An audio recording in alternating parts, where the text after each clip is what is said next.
Bonjour tout le monde. Alors aujourd'hui, on va parler d'un- d'une notion, d'un concept, d'une réalité que tout le monde connaît, qu'on appelle le capitalisme. Le capitalisme, c'est un mot à la fois simple, complexe, une idée complexe et simple qui regroupe beaucoup de réalités et en même temps d'incompréhension, puisque, puisque c'est quelque chose qui est à la fois accepté et puis qui peut être aussi décrié et refusé ou combattu. Voilà. Donc l'idée, l'objectif de cette vidéo, c'est de faire un point sur ce que signifie le capitalisme. Ce que signifie, ça veut dire expliquer euh, précisément ce que sous-entend ce concept, cette notion, cette réalité. Voilà. Donc je vais vous faire part, donc vous expliquer ma vision de cette notion. Je ne vais pas du tout vous parler de ce qu'on entend, de ce qu'on pourrait lire dans le dictionnaire ou sur internet ou que ce soit. Où que ce soit. Et je vais simplement vous parler avec des mots simples de ce qu'est le capitalisme d'après mes observations. Et, euh, et c'est aujourd'hui, selon moi, la définition la plus pertinente et la plus précise de ce que signifie le capitalisme. Donc si vous souhaitez approfondir la question, puisque vous avez cliqué sur le lien, c'est que vous étiez intéressé pour savoir ce que c'est. Donc si vous voulez approfondir la définition, le sens de ce que signifie le capitalisme, je vous invite à regarder cette vidéo et à écouter ce que je vais dire. Si vous avez des commentaires, vous les laissez et j'y répondrai bien volontiers. Alors, premièrement, qu'est-ce qui me fait dire que ma définition est aujourd'hui la plus proche et la plus proche de la réalité du capitalisme? En fait, c'est très simple.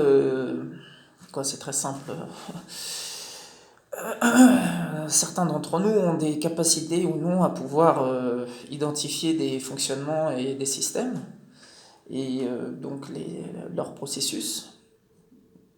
Donc j'ai mis en place des méthodes d'études et d'analyse du fonctionnement des sociétés anthropiques dans leur ensemble, donc le capitalisme. Et donc c'est une question qui pour moi, pour laquelle j'ai fait le tour. Et donc, bon, bien entendu, quand on étudie des principes de fonctionnement de certains systèmes, on peut connaître les grandes lignes, mais à l'intérieur de ces systèmes, on peut toujours peaufiner sur comment fonctionne à l'intérieur, c'est-à-dire pour spécifier les choses. Donc moi, ce dont je vais vous parler, c'est ce que symbolise le capitalisme, qu'est-ce que ça signifie précisément. Voilà. Alors, donc je commence. L'élément important quand on parle de capitalisme, quand on sous-entend le capitalisme, bon, on pourrait partir de l'idée de capital. Ou alors on pourrait partir de l'idée, donc l'étymologie, depuis quand on utilise cette expression. Je pourrais parler de Karl Marx, sur son travail sur le sens du capitalisme. D'ailleurs, je n'ai pas du tout lu ses ouvrages, d'ailleurs qui doivent être tout à fait passionnants, mais j'ai pas eu l'occasion, le temps de le faire pour différentes raisons. En tout cas, je sais, a priori non, mais je sais ce qu'il expose avec l'idée du capital, c'est-à-dire avec notamment une confrontation de lutte de classe. C'est-à-dire qu'il sous-entend le capitalisme comme une opposition entre des classes de personnes qui pour certaines, possèdent un pouvoir financier et d'autres qui n'en possèdent pas, donc la classe ouvrière par exemple. Cette classe ouvrière serait, entre guillemets, exploitée par la bourgeoisie capitaliste, les bourgeois, bourgeoisie industrielle ou financière. Donc dans le sens où pour lui le capitalisme, bon, bah, c'est quelque chose qui est là, qui est un fait. On a des gens qui possèdent des richesses, d'autres qui n'en possèdent pas et qui sont exploités par des gens qui possèdent ces richesses. Donc c'est une sorte de définition, une définition sociale, on pourrait dire, une définition presque ethnologique ou sociologique. Voilà. Karl Marx, c'est une définition sociologique du capitalisme, c'est-à-dire qu'il ne cherche pas à comprendre ce que c'est. C'est-à-dire, voilà, le terme que je cherchais, c'est l'essence du capitalisme. Hein. Bon, je fais une parenthèse, moi quand je fais des vidéos, je fais pas de préparation, je suis pas là en train avec un papier ou à lire un texte ou je sais pas quoi. Quand je décide de faire une vidéo pour expliquer quelque chose, un concept, une notion, un fonctionnement, je prends mon téléphone, tout de suite, boum. Je me réveille le matin, je travaille, tout d'un coup je me dis tiens, je vais faire une vidéo sur ça parce que j'ai l'énergie pour le faire à ce moment-là. Donc Karl Marx, lui, il fait une analyse sociologique. Mais il ne va pas chercher l'essence du capitalisme. Ok? Voilà. Donc j'étais en train de vous dire juste avant de parler de Karl Marx que vous pouvez regarder sur Internet qu'est-ce qu'est le capitalisme et vous allez trouver toujours les mêmes types d'approches pour expliquer ce que c'est. Mais en fait, quand on réfléchit à la fois plus simplement et plus profondément, en fait, le capitalisme, il dépend. Le capitalisme, c'est une loi, en fait. C'est une loi. Ça veut dire quoi? C'est une loi. C'est pas une loi édictée par les hommes, c'est une loi de la nature. C'est quelque chose qui est ancré à l'intérieur du cerveau humain. Et on peut même faire une extrapolation. L'homme de la préhistoire, l'homme de Cro-Magnon, l'homme préhistorique, comme on dit, il était capitaliste. En ce sens où le capitalisme est une loi. Alors pourquoi c'est une loi de la nature? Pourquoi c'est quelque chose qui est ancré génétiquement chez l'humain? Eh bien, parce qu'il fallait comprendre, je dis il fallait parce que ça n'a jamais été le cas, il fallait comprendre que le capitalisme, qu'est-ce que ça signifie? C'est quoi l'essence? Le capitalisme, c'est avant toute chose une manifestation de capacité transformative. Ça ne se dit pas transformative, le terme vous ne le trouverez pas dans la langue française, mais je l'utilise parce que pour moi il est parfait, donc je l'ai inventé, c'est un néologisme, donc des capacités transformatives, parce que sinon on devrait dire des capacités de transformation. Donc les capacités transformatives, et j'insiste sur ce terme, donc le capitalisme symbolise les facultés transformatives des sociétés humaines, depuis qu'elles existent. Après on pourra parler des animaux d'ailleurs, pour faire une comparaison. Donc le capitalisme, ce qu'il fallait comprendre, c'est que ça symbolise une aptitude de transformation. Ça veut dire quoi une aptitude de transformation? En fait, quand on regarde autour de soi, la nature, en fait, on peut voir deux choses, tout le temps. Que ce soit dans l'univers, ou sur la Terre, où que vous soyez, où qu'on soit. Il y a un mode de transformation qui est primitif, c'est-à-dire il n'y a pas d'organisme qui conditionne cette transformation. Par exemple, si je parle de la lumière, ou si on prend en exemple la gravitation, c'est une transformation qui ne nécessite pas l'existence d'une entité organique. Ce sont donc des transformations de type que j'ai appelé infractif, c'est-à-dire c'est primitif. Et ces types de transformations, entre parenthèses, ce sont les plus puissantes qui puissent exister. Aujourd'hui, la gravitation, vous ne pouvez rien faire contre elle. Rien. Même si vous prenez un avion et vous dites « Ouais, j'arrive à m'extraire de la gravitation. » Ouais. Mais si vous n'avez plus d'énergie, ou si vous n'avez plus le système pour contrecarrer sa force, elle gagne à tous les coups. Voilà, donc ça c'est la transformation infractive. Il n'y a pas d'organisme. Moi j'ai appelé ça un organisme, j'appelle ça un esprias. J'ai inventé ce mot pour exprimer le fait qu'il existe un programme de transformation augmentée, c'est-à-dire organique, qui va justement transformer différemment. Voilà, donc si je remonte donc le paysage qu'on voit ici, on a le ciel, les nuages, le ciel, il n'y a pas d'esprias. Si je vous montre la forêt, là on a un esprias, on a un organisme qui va transformer la matière et l'énergie de manière augmentée. Donc un arbre, une plante, c'est une centrale thermique en fait. Ils captent l'énergie, ils vont fabriquer autre chose avec. Donc c'est quelque chose d'augmenté. En plus, ils vont communiquer, ils vont se déplacer, ils vont faire des choses que ne fait pas la transformation infractive. Alors, si on reparle la lumière, par exemple, là, les photons qui viennent d'arriver, il n'y a pas d'organisme derrière. C'est de l'infractif. Et c'est extrêmement puissant. Donc, pour revenir au capitalisme, ce qu'il fallait voir, c'est que le capitalisme symbolise la capacité transformative de certains types d'esprias. Donc là, en l'occurrence, c'est l'esprias anthropique, c'est-à-dire l'homme. Pourquoi l'homme et pas les animaux? On pourra en reparler tout à l'heure, parce qu'il y a certaines formes d'animaux qui peuvent avoir des comportements de type capitaliste, justement. Mais bon, ça c'est un petit peu spécifique. Donc, pour reprendre l'homme c'est quoi? Donc, pour définir le capitalisme, on doit définir ce qu'est l'homme. Là, j'en suis à 11 minutes, je vais essayer de ne pas dépasser 20 minutes. Donc, même si ça vous gonfle, ouais, qu'est-ce qu'il veut raconter, mais il faut comprendre, il faut écouter. Voilà. Donc, alors, il faut définir pour expliquer ce qu'est le capitalisme. Là, on a vu transformation infractive, transformation proactive. Donc, l'homme, lui, fait partie de la transformation proactive parce que c'est un organisme. Donc, maintenant, on va définir l'homme pour définir le capitalisme qui est issu de l'humain. Le mot capitaliste, le capitalisme vient de l'humain. Voilà. C'est lui qui en est l'émanation première. Mais on pourrait en voir des manifestations ailleurs, puisque c'est une loi qui est propre aux organismes. C'est une loi de transformation, on va appeler ça. Donc l'homme, qu'est-ce que c'est? Les hommes, c'est quoi? Que sont les hommes? Qu'est-ce que Homo sapiens sapiens? Homo sapiens sapiens, c'est un organisme.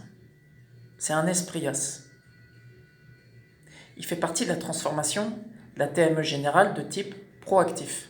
TME générale, transformation de la matière et de l'énergie.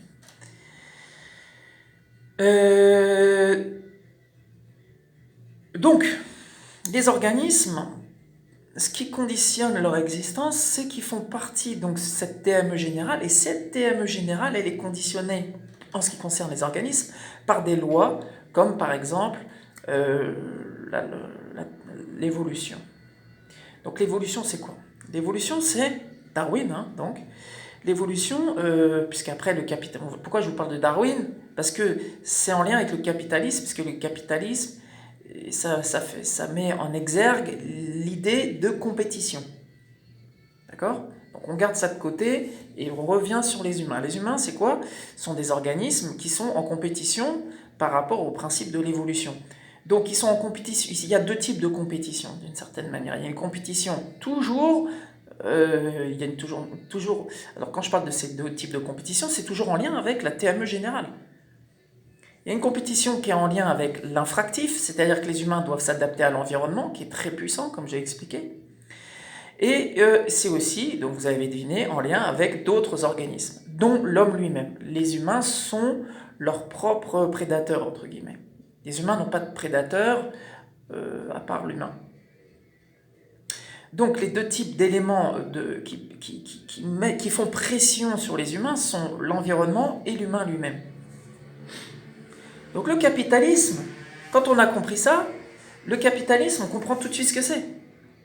Le capitalisme, c'est simplement la manifestation des contraintes qui sont exercées sur les humains. Donc de fait, les humains vont tenter de transformer la matière et l'énergie de la meilleure manière possible et de la façon la plus rapide, pour à la fois être meilleurs que leurs voisins, qui sont des compétiteurs, et qui leur permettent également de se prémunir de la transformation infractive, qui est extrêmement puissante. Donc celui qui arrive rapidement à construire une maison solide et qui soit non attaquable, elle est solide vis-à-vis de l'environnement extérieur, un tremblement de terre ou les conditions météorologiques, et vis-à-vis d'un éventuel ennemi d'ordre anthropique, donc un ennemi humain, ou des animaux par exemple, parce qu'on peut prendre toujours cet exemple-là, il vaut pour tout. Si on prend les hommes de la préhistoire, par exemple, ils étaient capitalistes, forcément, parce ils étaient soumis à cette même loi qui les contraignait à devoir transformer la matière et l'énergie de la meilleure façon qu'il soit pour se prémunir donc à la fois de leur environnement et de la compétition avec d'autres hominidés. Donc ils devaient par exemple tailler des cailloux, des silex de façon la plus rapide possible et la meilleure façon possible, pour être plus compétitifs par rapport à d'autres hominidés. On peut prendre l'exemple entre Cro-Magnon et Néandertal, même s'il peut y avoir, bien entendu, des croisements. Ça ne veut pas dire que si les humains sont en compétition, ça ne veut pas dire qu'il n'y a pas de croisement. Hein, bien entendu, puisqu'il y a des accouplements intra-espèces. Donc le capitalisme, ce n'est pas l'idée de capitaliser quelque chose dans le sens où on va capitaliser de la richesse de type fiduciaire ou des choses précieuses comme de l'argent, des choses comme ça. Ça, c'est un résultat moderne du succès d'un type d'esprias dans ces deux contraintes. Si un esprias, je ne sais pas moi, les Romains, les Grecs ou n'importe quelle civilisation arrive à un moment donné à supplanter une civilisation autre et son environnement, à maîtriser son environnement, ils vont forcément magasiner de la richesse sous forme de métaux précieux ou sous forme de denrées, et donc ils vont les rendre puissants, donc ils vont optimiser la survie de leur propre esprias. Donc le capitalisme, c'est ça en fait, c'est la capacité d'un esprias à pouvoir, donc je reprends, la définition exacte du capitalisme, c'est la suivante. C'est la capacité d'un esprias anthropique, donc une civilisation humaine, une société, d'un pays quelconque, à pouvoir transformer la matière et l'énergie plus rapidement et de la meilleure façon qu'il soit par rapport à des conditions temporelles et géographiques données. Voilà, tout simplement. Le capitalisme, c'est ça. Le capitalisme d'un point de vue scientifique. Donc c'est une aptitude physique propre aux humains à pouvoir transformer la matière et l'énergie. Et ça, une fois que vous avez ce schéma dans la tête, vous regardez tout ce que vous voulez à n'importe quelle époque de l'histoire, ce schéma s'applique à chaque fois. Hein? Donc le capitalisme, il existe déjà à l'époque de la préhistoire, à toutes les époques de l'humanité. Donc qu'est-ce que ça veut dire maintenant qu'on a compris ça? Le capitalisme, c'est pas une option. C'est ça que ça veut dire. C'est pas une option, c'est pas quelque chose qu'on peut retirer, qu'on peut interrompre, qu'on peut détruire, comme certaines pensées politiques ou des gens qui se disent dans le capitalisme c'est pas bien, etc., etc. Alors voilà, deuxième partie, donc maintenant on va essayer de comprendre aujourd'hui comment a évolué le capitalisme, c'est-à-dire comment a évolué cette capacité des hommes à transformer la matière et l'énergie, puisque le progrès est intervenu de ce fait. Le progrès, c'est quoi? Le progrès, c'est une manifestation de la capacité des hommes à transformer la matière et l'énergie de façon plus sophistiquée ou autre. Donc aujourd'hui, à l'ère moderne, le capitalisme, il a plusieurs facettes. Il peut avoir des inconvénients, par exemple, par rapport à l'environnement ou par rapport à la survie de l'espèce humaine, par rapport à la survie propre de l'espèce humaine. Donc aujourd'hui, on peut identifier plusieurs types de capitalisme. C'est-à-dire, ça veut dire quoi, plusieurs types de capitalisme? Parce qu'on vient de dire que le capitalisme, c'était simplement la capacité de transformer la matière et l'énergie, plus vite qu'autre chose. On peut définir plusieurs types de capitalisme en fonction justement des contraintes, toujours des mêmes contraintes. Donc si par exemple l'équation aujourd'hui à laquelle est confrontée l'humanité, puisque c'est très d'actualité cette question, c'est l'environnement, c'est-à-dire les ressources naturelles, qui sont exploitées par l'humain, justement parce que l'humain transforme la matière et l'énergie, et comme les humains se multiplient, la démographie devient de plus en plus importante, donc il y a de plus en plus de compétition, donc les humains vont extraire de plus en plus de ressources naturelles pour les transformer, pour être plus forts que son voisin, etc., etc. Et ça participe de l'évolution, du darwinisme. Donc c'est nécessaire, c'est important. Bien entendu, les écologistes, etc., bon, moi personnellement, j'adore la nature, j'adore l'harmonie, etc. Sauf que la nature, elle se moque de ça. L'infractif, Ils se moquent de si c'est beau ou si c'est pas beau. S'il y a une météorite qui arrive, il n'y a plus rien ici, ça devient, c'est carbonisé. Les baleines, les dauphins, moi j'adore les baleines, les dauphins, j'adore la mer, mais ce qu'il faut prendre en compte, c'est que pour comprendre un système, il faut retirer ses sentiments. Ça ne veut pas dire ne plus avoir de sentiments. Donc aujourd'hui, le capitalisme, on va le critiquer, on va dire non, ceci, c'est pas bien, mais on ne doit pas oublier que le capitalisme, c'est une loi.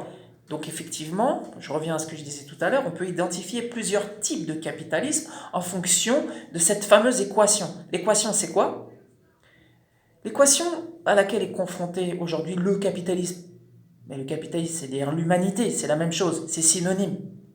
C'est est-ce que comment les humains peuvent-ils réussir à gérer leurs ressources, leur environnement, le plus longtemps possible, malgré la compétition inhérente à leur nature, la nature des organismes, ils sont en compétition, c'est obligé, on ne peut pas l'enlever. Donc ça est l'idée que les humains doivent à un moment donné partir de leur planète, parce que la planète, elle va se transformer, elle se transforme tout le temps de toute façon, mais elle va se transformer de façon plus radicale dans quelques milliers d'années. Bon, on peut prendre par exemple les travaux de Stephen Hawking sur ça, qui a fait des calculs. Stephen Hawking, lui, prédit 10 000 ans. Il prédit que l'humanité, il reste 10 000 ans. On en a toujours tendance à dire, ouais, il reste 3 milliards d'années, 4 milliards d'années, parce que aujourd'hui, la planète est à la moitié de sa vie, entre guillemets. Donc en fait non, parce que pour les organismes, le temps n'est pas du tout le même. Parce que le Soleil va prendre beaucoup plus d'importance, il va augmenter son volume, la Terre ralentit, il faut savoir que la Terre ralentit chaque année, sa rotation, donc le temps d'ensoleillement devient plus important, ça personne ne le dit, mais le réchauffement il est lié au fait du ralentissement de la rotation de la Terre sur elle-même. Et tous ces éléments-là que je vous indique, c'est de l'ordre infractif, justement. Le fait qu'un astre ralentisse, c'est parce que justement, il y a des forces en jeu qui font qu'il ralentit. Le soleil augmente son volume, etc. C'est de l'ordre de la TME générale. Donc l'équation aujourd'hui à laquelle est confronté l'humain, c'est pouvoir le plus longtemps possible utiliser ses ressources malgré la compétition, tout en travaillant à trouver un moyen de système de propulsion interstellaire qui lui permet d'aller sur une autre planète. Voilà. Voilà la réponse exacte, scientifique, pure. Je veux dire, vous pouvez chercher, regarder Internet et tout, la seule réponse aujourd'hui à qu'est-ce que le capitalisme, c'est ce que je viens de vous dire, et quels sont les types de capitalisme. Vous avez des capitalismes de type de survie, donc dont les activités vont chercher à améliorer les relations de l'homme avec l'environnement, et les capitalismes de type hédoniste, c'est-à-dire qu'il va y avoir une activité de transformation de la matière et de l'énergie dont l'objectif de richesse, de bénéfice, s'appuie sur quelque chose qui n'est pas utile. Par exemple, une société qui va fabriquer des cigarettes, il n'y a rien fondamentalement utile pour la survie de l'espèce humaine, dans l'absolu. Donc on peut qualifier ce type d'activité de transformation de matière et d'énergie de type capitaliste hédoniste. Et le problème aujourd'hui moderne, c'est qu'on a une proportion du capitalisme de l'hédonisme qui prend beaucoup plus de place par rapport au capitalisme de type de survie. Donc l'équation à laquelle est confronté aujourd'hui les pays occidentaux ou même les pays en voie de développement, c'est de réguler le capitalisme de l'hédonisme, a priori. Parce qu'on va utiliser des ressources pour rien. Parce que ça ne participe pas au progrès, entre guillemets, à l'utilité qui est nécessaire pour, par exemple, fabriquer des systèmes de propulsion interstellaires. Sachant qu'aujourd'hui, on n'a toujours pas trouvé de système de propulsion interstellaire pour aller sur d'autres planètes, qui sont très éloignées. Donc justement, on doit aujourd'hui travailler en commun, en tout cas dans certains pays civilisés, occidentaux, ou avec des moyens techniques et des ressources importantes, sur ce genre de questions. Même que l'éducation devrait être tournée sur ce genre de choses. Aujourd'hui, l'éducation nationale, il n'y a pas d'accès, il n'y a pas d'axe de travail sur ça. Les élèves ou les enfants ne sont pas sensibilisés sur ces questions.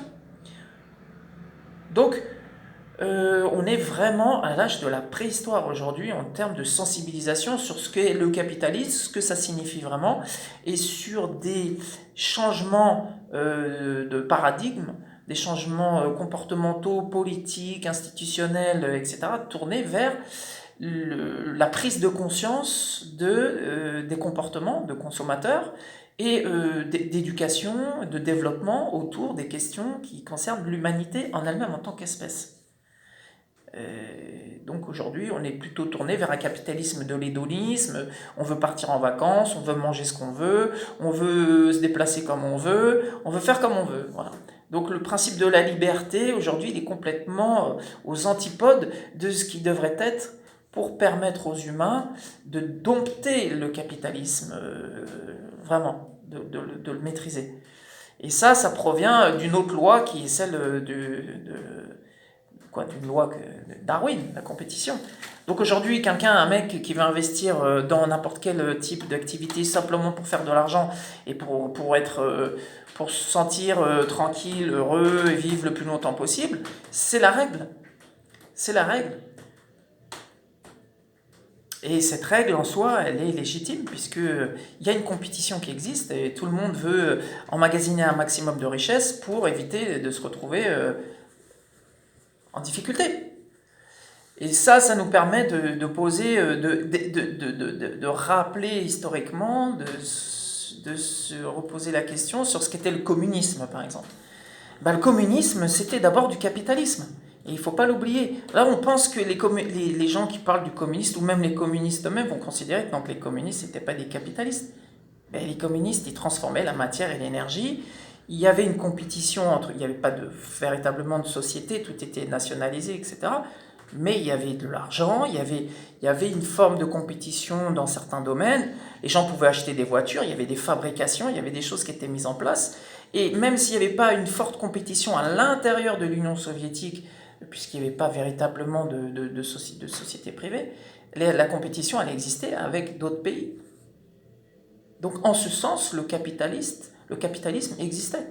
Hein, il y a bien le communisme, c'est du capitalisme, mais à un mode survie. Voilà, c'était simplement ça la caractéristique. Aujourd'hui, la Russie, elle a compris qu'il fallait peut-être qu'elle mette en place davantage la compétition à l'intérieur de son pays, donc elle laisse la possibilité à des sociétés d'exister, etc., pour permettre au progrès d'émerger. Voilà, parce que quand il y a une compétition, il y a du progrès. Donc c'est ça aujourd'hui la différence. C'est pour ça qu'aujourd'hui, la Russie davantage a pris parti pour un capitalisme pas sauvage, comme aussi sauvage que les Américains ou les Européens par exemple, mais un capitalisme qui permet malgré tout de créer cette compétition qui est nécessaire pour engendrer un progrès. Voilà. J'espère que cette vidéo vous a permis de mieux entrevoir la notion du capitalisme. Il y a un article sur le capitalisme sur mon blog. Et donc voilà, vous pourrez voir. Et sinon, si vous avez des questions, vous me demandez. Allez, à bientôt.